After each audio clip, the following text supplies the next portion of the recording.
Quand on fait une série d'études sur un livre, on prend les passages comme ils viennent. Lundi, quand j'ai lu la suite, je me suis dit, oh non, pas ce passage-là. 1 Corinthiens 7, non. Mais voilà, quand on veut enseigner toute la Bible, il faut prendre ces passages plus compliqués, plus difficiles.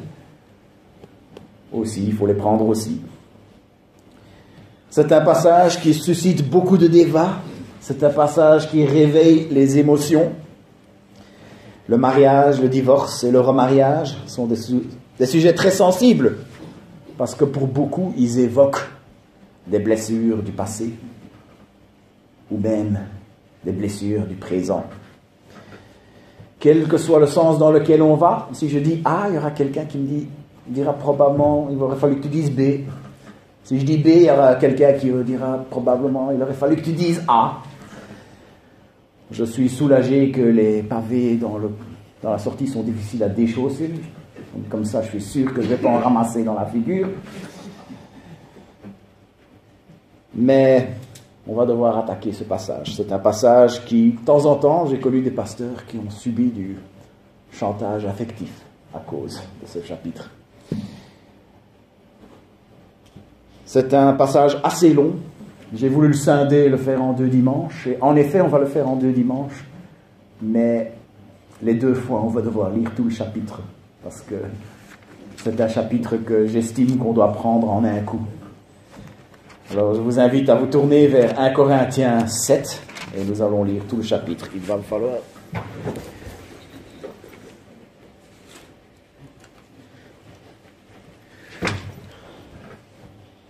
mes petites aides. 1 Corinthiens 7. Passons à ce que vous m'avez écrit. Il est bon pour l'homme de ne pas toucher de femme. Toutefois, à cause des occasions d'inconduite, que chacun ait sa femme et que chaque femme ait son mari.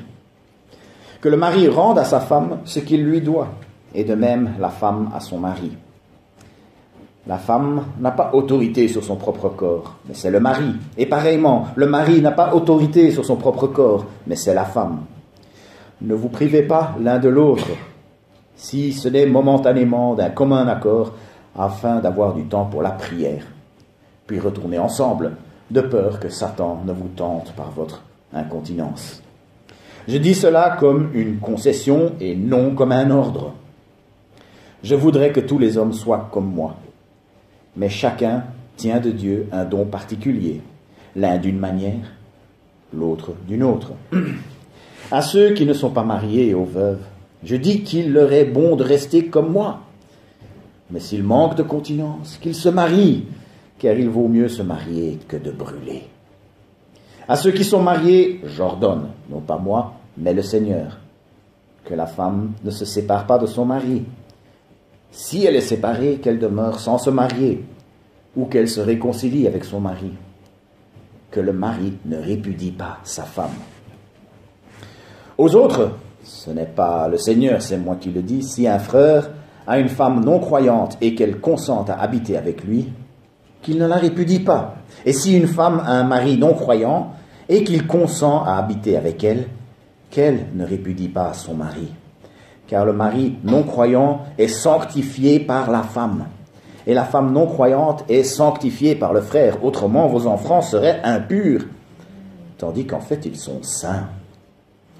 Si le non-croyant se sépare, qu'il se sépare. Le frère ou la sœur n'est pas lié en pareil cas. Dieu nous a appelés à vivre dans la paix. En effet, comment savoir, femme, si tu sauveras ton mari ? Ou comment savoir, mari, si tu sauveras ta femme? Seulement que chacun marche selon la part que le Seigneur lui a faite, selon l'appel qu'il a reçu de Dieu. C'est ainsi que je l'ordonne dans toutes les églises. Quelqu'un a-t-il été appelé étant circoncis, qu'il demeure circoncis? Quelqu'un a-t-il été appelé incirconcis, qu'il ne se fasse pas circoncire? La circoncision n'est rien. Et l'incirconcision n'est rien. Mais c'est l'observation des commandements de Dieu qui compte. que chacun demeure dans l'état où il était lorsqu'il a été appelé. As-tu été appelé en étant esclave? Ne t'en inquiète pas. Mais si tu peux devenir libre, profites-en plutôt. Car l'esclave qui a été appelé dans le Seigneur est un affranchi du Seigneur. De même, l'homme libre qui a été appelé est un esclave de Christ. Vous avez été rachetés à un grand prix. Ne devenez pas esclaves des hommes. Que chacun, frère, demeure devant Dieu dans l'état où il était lorsqu'il a été appelé. Pour ce qui est des vierges, des jeunes filles, je n'ai pas d'ordre du Seigneur, mais je donne un avis, en homme que le Seigneur, dans sa miséricorde, a rendu fidèle. Voici donc ce que j'estime bon à cause des calamités présentes. Il est bon à un homme d'être ainsi. Es-tu lié à une femme? Ne cherche pas à rompre ce lien. N'es-tu pas lié à une femme? Ne cherche pas de femme. Dans le cas où tu te marierais, tu ne pécherais pas. Et dans le cas où la jeune fille se marierait, elle ne pécherait pas. Mais ces personnes auront des afflictions dans la chair. Or moi, juge de ménagement à votre égard.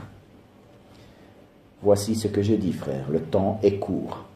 Désormais que ceux qui ont une femme soient comme s'ils n'en avaient pas, ceux qui pleurent comme s'ils ne pleuraient pas, ceux qui se réjouissent comme s'ils ne se réjouissaient pas, ceux qui achètent comme s'ils ne possédaient pas, et ceux qui usent du monde comme s'ils n'en usaient réellement pas, car la figure de ce monde passe.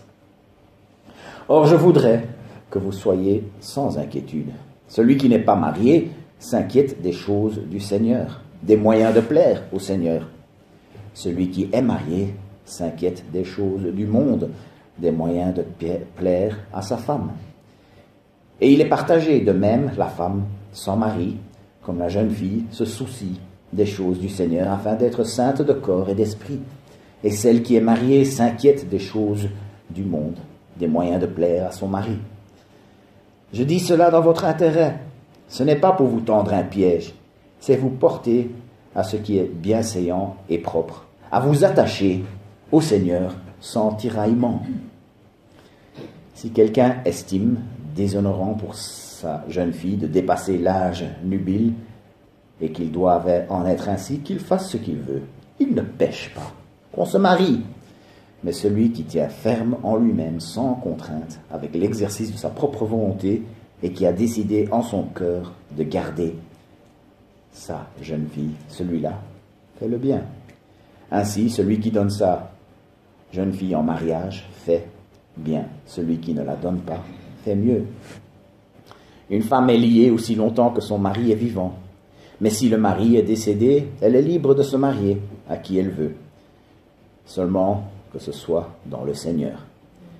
Néanmoins, elle sera plus heureuse, à mon avis, si elle demeure comme elle est. Or, moi aussi, je pense avoir l'Esprit de Dieu.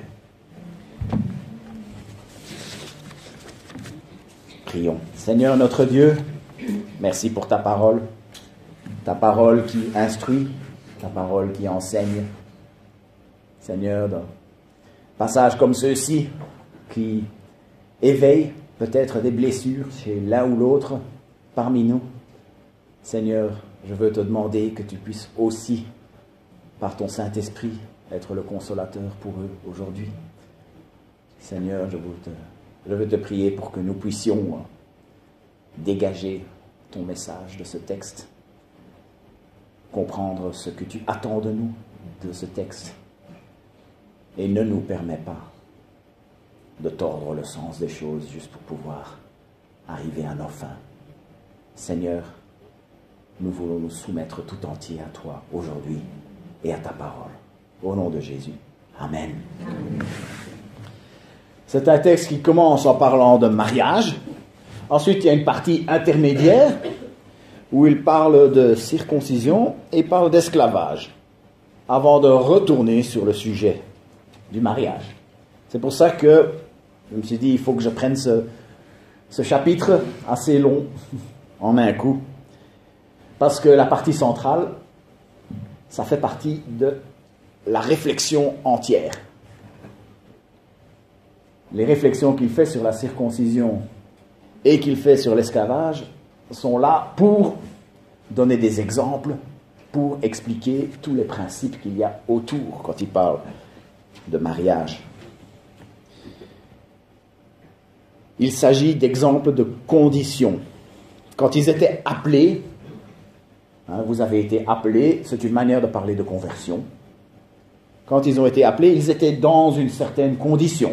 Condition de circoncis, condition d'incirconcis, condition d'esclave ou condition d'homme libre.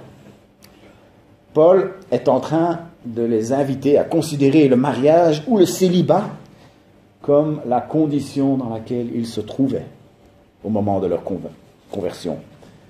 C'est un paramètre qu'on doit garder en tête quand on essaye de comprendre tout le passage, quand on médite ce texte. Paul parle de ce qu'il faut faire par rapport à sa vie d'avant.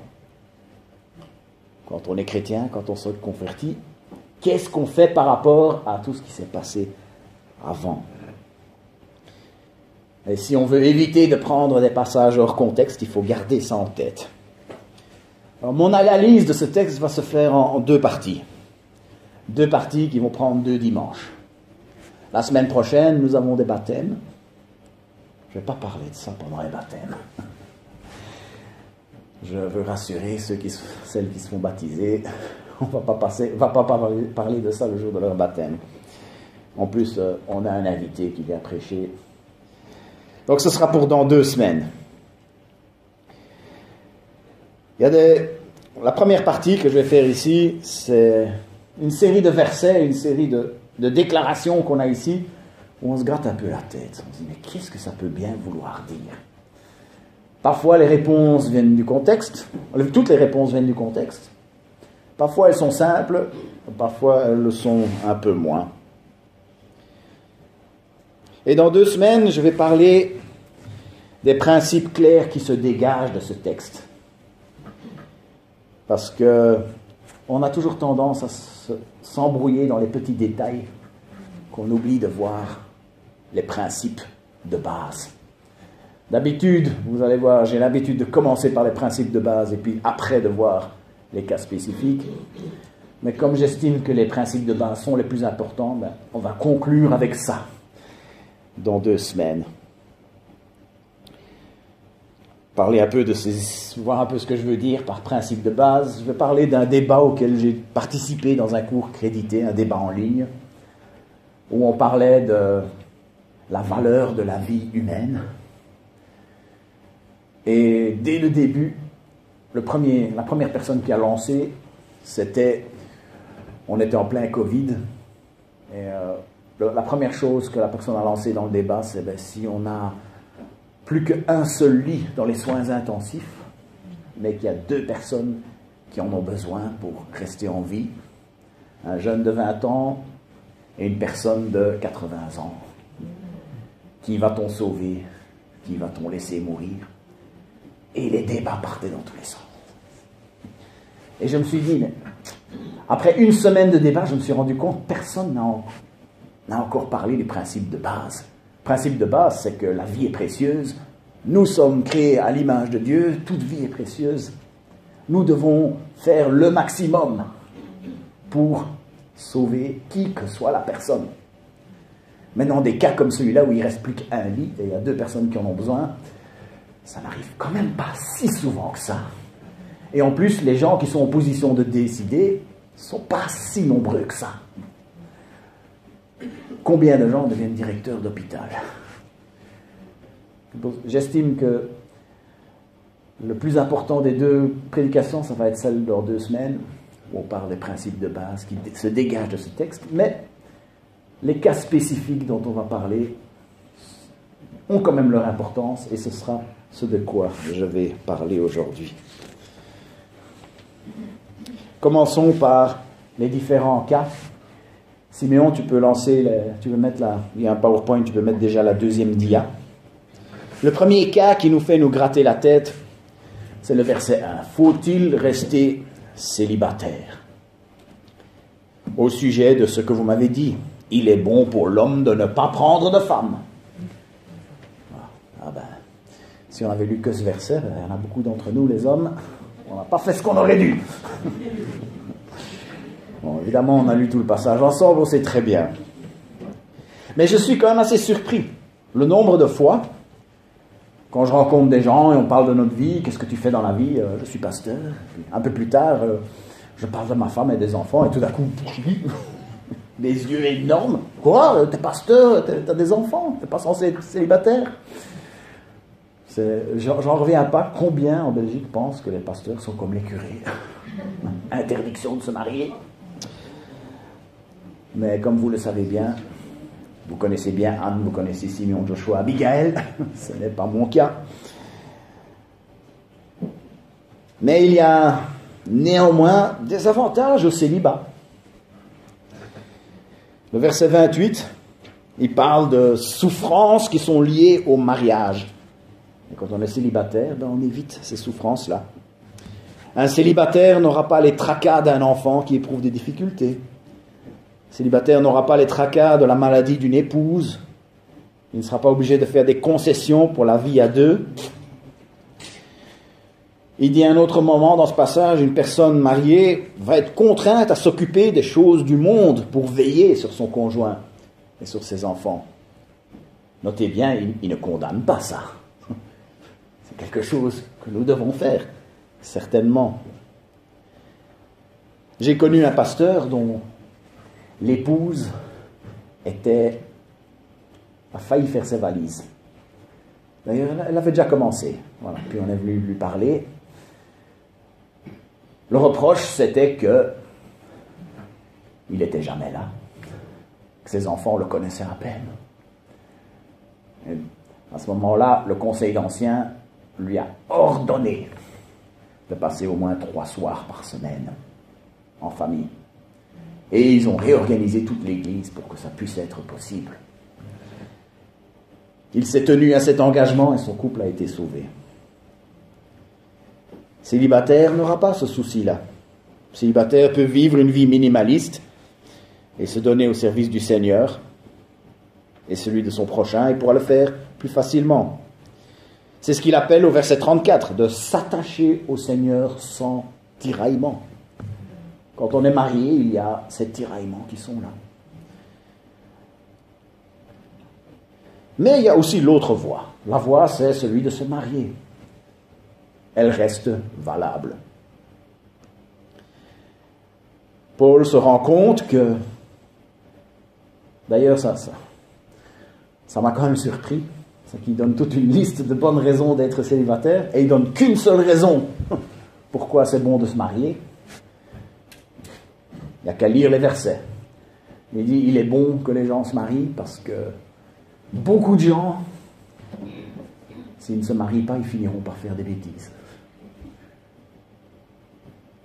Ce n'est pas la seule bonne raison de se marier, mais c'est la seule qu'il mentionne.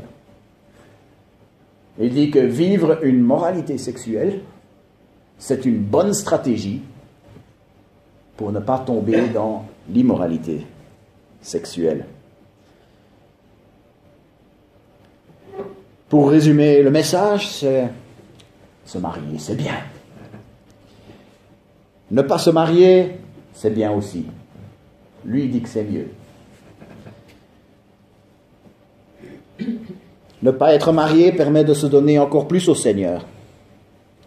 Mais si on donne moins au Seigneur parce qu'on s'occupe de sa famille, c'est aussi une bonne chose.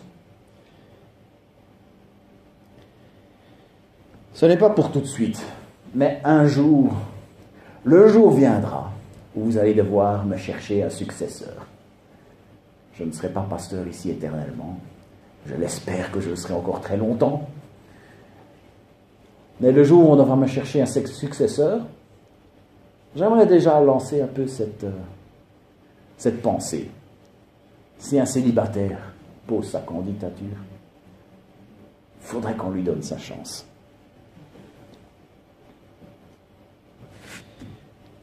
Il y a cette idée qui semble être persistante, c'est que quelqu'un qui n'est pas marié ne serait pas capable de diriger une église. Que quelqu'un qui n'est pas marié ne peut pas comprendre les problèmes de la plupart des gens. Ah ben on l'entend ça. Mais moi j'ai envie de dire, Qui est-ce qui comprend les problèmes des célibataires? Qui est capable de les comprendre? Peut-être un célibataire le comprendrait mieux. Et puis, est-ce qu'il n'y a pas des gens qui peuvent pallier à ce manque? Je ne dis pas, prenez un pasteur célibataire, je ne dis pas ça. Mais s'il y en a un qui se présente, ne le balayons pas de côté. Disqualifier quelqu'un pour la seule raison qu'il n'est pas marié, c'est carrément anti-biblique. Le deuxième cas qui nous fait nous gratter la tête, est-ce que le remariage est interdit de manière absolue?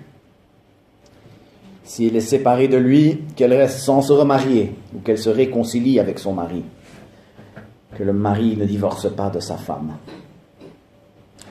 Ici, on a affaire à un des grands casse-têtes des responsables d'Église aujourd'hui.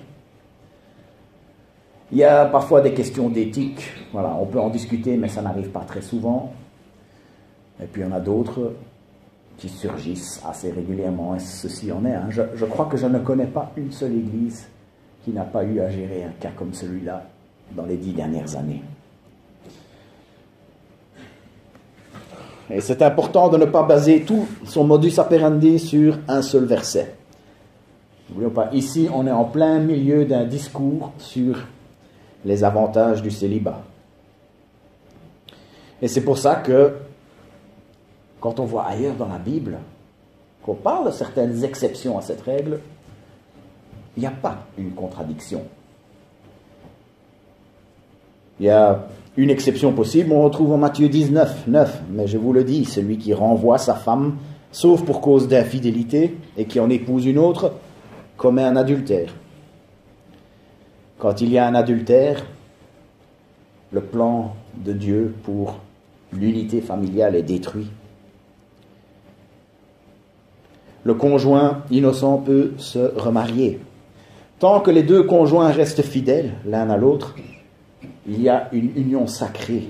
Dieu considère cette unité familiale comme sacrée, mais l'infidélité met fin à cela. Et même si, voilà, c'est une exception acceptée, c'est loin d'être une chose qu'on devrait désirer. Pour ça, j'en appelle à l'expérience que chacun a, pour soi-même ou pour des gens que nous connaissons. Un échec dans un couple cause des difficultés pendant des dizaines d'années, si pas toute la vie. Ce vers quoi nous devons tendre, je tease déjà un peu pour la semaine prochaine, mais ce vers quoi nous devons tendre, c'est une unité familiale selon le plan de Dieu. Un homme et une femme qui restent fidèles l'un à l'autre, qui donnent lieu à des enfants qu'on protège et qu'on dirige par l'enseignement et l'exemple. Dieu nous a appelés à vivre en paix.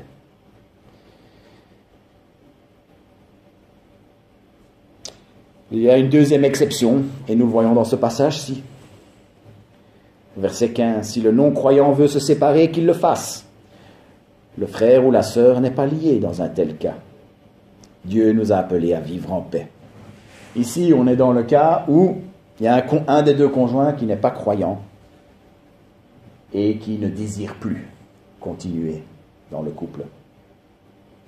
C'est le cas de désertion. Quand un conjoint non-croyant déserte le couple. La personne qui se retrouve désertée n'est plus liée à ce moment-là. Les cas de violence ne sont pas mentionnés. Je pense que quand un homme est violent avec sa femme, c'est une forme de désertion du couple. Mais évidemment, quand on prépare une prédication comme celle-ci, on ne peut pas s'empêcher de penser à certains cas très proches, même dans ma famille. Des cas où une femme qui subissait des violences émotionnelles et physiques de la part de son mari Et le mari, même si pendant un temps, il avait joué le jeu dans une église, il n'était clairement pas croyant. Ça a mené à un divorce. C'est le cas dans ma famille. On peut présumer que si le Saint-Esprit a réellement touché la vie de quelqu'un, si quelqu'un est réellement croyant, si quelqu'un a réellement été marqué du sceau du Saint-Esprit, ne déserterait pas son couple de cette manière, par la violence physique, émotionnelle. Mais cela n'empêche qu'il reste des cas où la Bible ne semble pas cautionner un remariage. Si jamais quelqu'un m'approche et me demande de célébrer un mariage dans cette église, alors que c'est un de ces cas-là, ça va me fendre le cœur. Mais si on obéit la parole, il faudra dire non ce jour-là. Cette église pourrait perdre en popularité, mais c'est ce qui s'appelle compter le coup pour rester obéissant à notre Dieu. Un troisième cas qui nous fait nous gratter la tête. Est-ce que mon conjoint non-croyant est considéré comme croyant parce que moi, je le suis? En effet, le mari non-croyant bénéficie de la sainteté de sa femme et la femme non-croyante bénéficie de la sainteté de son mari. Vous savez quoi? On me l'a déjà faite celle-là. J'ai eu quelqu'un 2 fois. Ça m'est arrivé, quelqu'un m'a dit, je vais épouser cette femme qui n'est pas chrétienne parce que, comme moi je suis chrétien, elle deviendra chrétienne rien que parce que je me suis marié avec. Et il m'a sorti ce verset. Attention, bénéficier de la sainteté de son conjoint, ça ne veut pas dire être sauvé. Il n'y a qu'une seule façon d'être sauvé. C'est par la croix. C'est en acceptant le sacrifice sanglant. Mais Dieu considère la famille comme une unité. Si toute l'unité rejette le Seigneur, il va se trouver exposé aux dommages spirituels et ne pas recevoir les bénédictions spirituelles. Mais la foi de un parent ne pourra sauver que ce parent-là. Mais Dieu ne considérera pas toute l'unité comme étant souillée parce que l'un des deux n'est pas croyant. Dieu pourra choisir de... Il suffit qu'un des 2 parents soit croyant pour que Dieu choisisse de protéger toute l'unité familiale des dommages spirituels et de les bénir spirituellement. Voilà ce que c'est de bénéficier de la sainteté de son mari, bénéficier de la sainteté de sa femme. Je passe très vite au 4e cas où on se gratte la tête parce que c'est dans le même verset et c'est dans le même thème. En effet, le mari, est-ce que les enfants des croyants sont plus purs que les autres? C'est ce qu'on pourrait croire quand on lit ce verset. En effet, le mari non-croyant bénéficie de la sainteté de sa femme et la femme non-croyante bénéficie de la sainteté de son mari. Autrement, vos enfants ne seraient pas purs, alors qu'en réalité, ils sont saints. Pour comprendre un peu tout le contexte, je vous invite à regarder les premiers mots de tout ce chapitre. Au sujet de ce que vous m'avez écrit. Ce passage, en réalité, c'est Paul qui répond à une question qui lui a été soumise par écrit, formellement. Cette lettre qu'on lui a envoyée, nous ne l'avons pas, mais nous pouvons très bien deviner ce qu'il y avait dedans. Il est clair qu'il y avait une crainte à Corinthe. Il s'agissait d'une église de première génération. C'est peut-être une des grandes différences avec notre église, c'est que l'église de Corinthe, c'était une église de première génération. Personne dans cette église ne commençait son témoignage en disant « Je suis né dans une famille chrétienne ». Personne à Corinthe, de ceux qui ont reçu cette lettre la première fois, n'était dans ce cas-là. Leur témoignage commençait par « Je suis né dans une famille qui pratiquait le judaïsme » ou « Je suis né dans une famille qui adorait les dieux grecs ».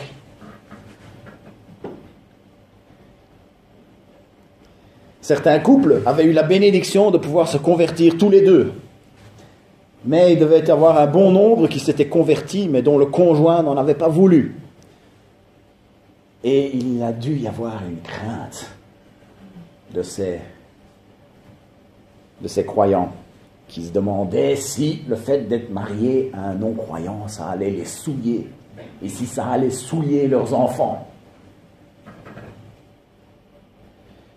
Certains se demandaient s'ils ne devaient pas quitter ce conjoint à cause de ça. Et ce chapitre est surtout un discours pour rassurer les gens que ce n'est pas le cas. Dieu n'allait pas retirer les bénédictions aux enfants à cause d'un parent non-croyant. Quand je parle de bénédictions, je ne suis pas en train de parler de salut. Le salut ne s'acquiert que par celui qui est le chemin, la vérité et la vie. Par le sacrifice sanglant de Jésus à la croix pour le pardon de nos péchés. Et dans cette section-ci, il parle à des gens mariés. Il n'est pas en train de parler avec des célibataires qui se demandent avec qui ils doivent se marier. C'est pour ça, et on va y entrer un peu plus en profondeur la semaine prochaine, que l'enseignement que nous avons envers les jeunes ne va pas être le même que celui que nous allons avoir envers les couples mariés. Le cinquième, et c'est le dernier cas où on se gratte la tête. Est-ce que je peux sauver mon conjoint? En effet, comment peux-tu savoir, femme? Voilà, je ne parle pas comme ça avec Anne, je vous rassure. En effet, comment peux-tu savoir, femme, si tu sauveras ton mari? Comment peux-tu savoir, mari, que tu sauveras ta femme? Encore une fois, on se trouve dans un cas de figure très spécifique ici. Alors, je vais raconter une histoire d'une personne hypothétique, mais dont on peut être certain c'était le cas de quelqu'un dans l'église de Corinthe. Paul arrive à Corinthe. Il annonce l'évangile. Il y a une femme qui est présente à une réunion, qui accepte le message, qui croit, qui se fait baptiser. Et puis elle rentre chez elle, et le lendemain, il y a de nouveau une rencontre, et elle convainc son mari de venir avec elle. Le mari écoute le message. Il entend exactement le même message. Sauf que pour lui, il dit « pas pour moi ». Paul quitte Corinthe, continue son voyage. Cette femme commence à avoir une vie spirituelle, une vie d'église.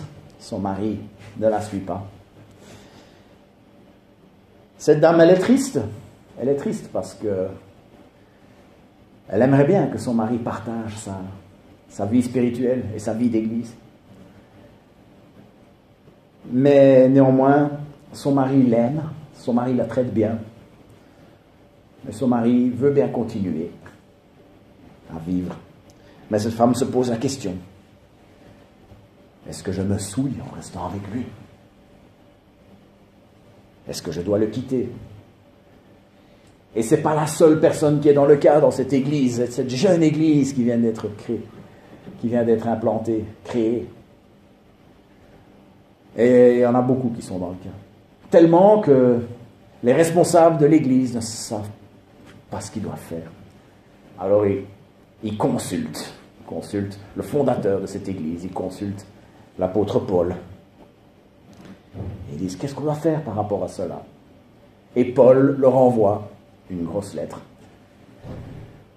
Une lettre, le premier épître aux Corinthiens commence c'est pas très sympathique pour eux. Hein, il les enguirlande un bon petit coup pour leur division, pour leur immoralité et pour leurs arnaques. Mais ici, il veut les rassurer. Il dit non, vous restez bien avec vos conjoints. Et qui sait, votre conjoint bénéficie de ta sainteté. Qui sait, peut-être qu'un jour, ce conjoint sera sauvé en voyant ta vie marquée par la grâce de Christ. Peut-être que ça n'arrivera pas, mais ça, tu ne le sais pas.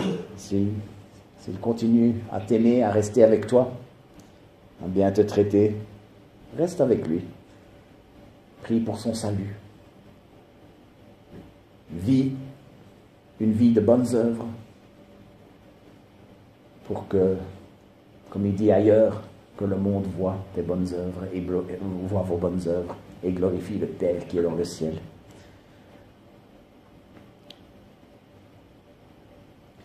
Le message que nous enseignons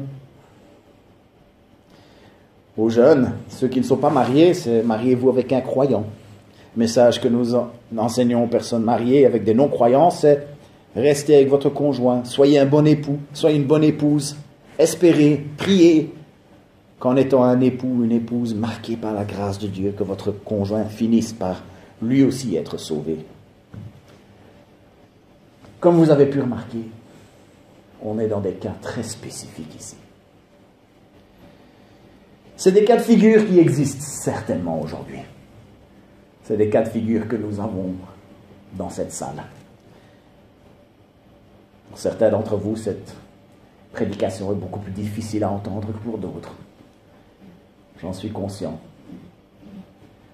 Et nous prions pour vous.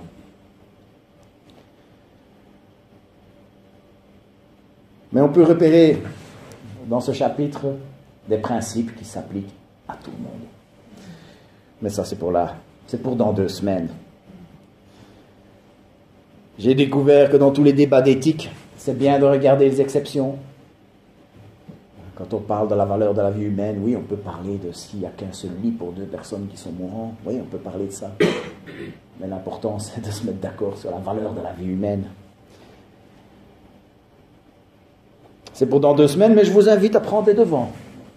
Lisez 1 ou 2 fois 1 Corinthiens 7 et essayez de repérer ces principes qui s'appliquent à tout le monde. Ces principes de base. Pourquoi pas m'envoyer un petit WhatsApp pour dire ce que vous avez pensé, repéré. Et qui sait, vous allez peut-être voir des choses que je ne verrai pas et que nous allons tous pouvoir nous bénir les uns les autres ainsi. Je prends un petit peu les devants quand même. En disant, un des principes, c'est que nos couples, nous devons les protéger à tout prix. Et c'est pour ça que je vais prier alors que je conclus cette prédication. Et ensuite, nous allons chanter notre soumission à Dieu dans sa majesté. Seigneur notre Dieu, il y a des passages plus difficiles à lire, mais si tu les as mis là, c'est pas pour que nous les ignorons. Nous les ignorons. Si tu les as mis là, c'est parce que tu veux notre bien. Tu ne veux pas nous écraser. Seigneur, je vais te remettre tous les célibataires parmi nous. Seigneur, c'est pas toujours une vie facile, surtout dans une église où tout tourne autour des familles souvent. Seigneur, je veux te prier pour qu'ils puissent trouver dans ta parole, trouver dans la communion des saints, la force, le réconfort dont ils ont besoin, et qu'ils puissent ainsi grandir en toi, mieux te connaître, mieux te faire confiance. Seigneur, je te remets tous nos couples qui sont dans cette pièce. Seigneur, nous voulons te prier pour que tu nous gardes, que nous puissions être une assemblée de couples forts qui regardent vers toi ensemble. Protège-nous des dangers qui guettent avec le monde qui présente toutes sortes de choses pour pouvoir détruire l'unité familiale, cette chose merveilleuse que tu as créée pour nous. Seigneur, je veux te remettre tous ceux d'entre nous dont le conjoint ne te connaît pas. Seigneur, je veux me joindre à leurs prières pour que ton Saint-Esprit puisse toucher des cœurs. Ils ne sont probablement pas là aujourd'hui, mais tu es tout-puissant, tu entends nos prières. Touche le cœur de ces hommes, de ces femmes, et et que ton Église puisse se retrouver renforcée par ta mort. Au nom de Jésus. Amen.